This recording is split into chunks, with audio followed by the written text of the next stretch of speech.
Kailangan ba siya talagang dalhin sa ospital? Ang sagot ko po sa panahong yon, sinagot ko sa kanila regarding that matter, Sir, sa ospital, ikaw ay examinin din lang ng mga doktor na ito.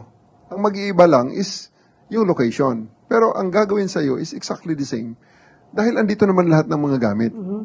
So, sinasabi nila kailangan na ng ECG? full check-up, ECG, pating ECG machine, ipinasok natin doon. Pinasok ang ECG. And kaya tinanong ko nga siya, Sir, ngayong araw na to, at this point, buong Pilipinas, ang dami ng hinuli ng mga nagkasala sa batas na aresto by virtue of a warrant, warrantless arrest, at implementation ng search warrant. Tanong kita, Sir, ilan sa kanila ang dinala sa presidential lounge? At binigyan pa na, dinalhan pa ng booking kit sa kanyang kung saan siya ay very comfortable na nakaupo. Kayo lang po, sir, ang special treatment na ito. So don't stretch it. Kailangan natin na booking ka. Na until the end ay hindi siya pumayag. Sir, nakita natin sa ibang videos, baka yung ibang mga kababayan natin hindi alam. Kayo po ba'y nagbasa ng rights po ni dating Pangulong Duterte? Binasa ko po ang kanyang rights.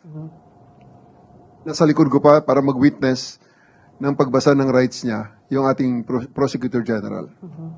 Okay. So, at the time, nung umpisa, hindi ko alam kung hanggang saan po, General Torre, may natanggap ba kayong harassment, physical na panghaharas sa inyo, or verbal? May natanggap po ba kayo at the time? Physical po ay itinulok ako ni Hanelet. Tinabig niya ako. At malakas ang pagkatabig niya nung nagkasalubong kami sa hallway. Nasa video naman, minura ako ng kanyang anak.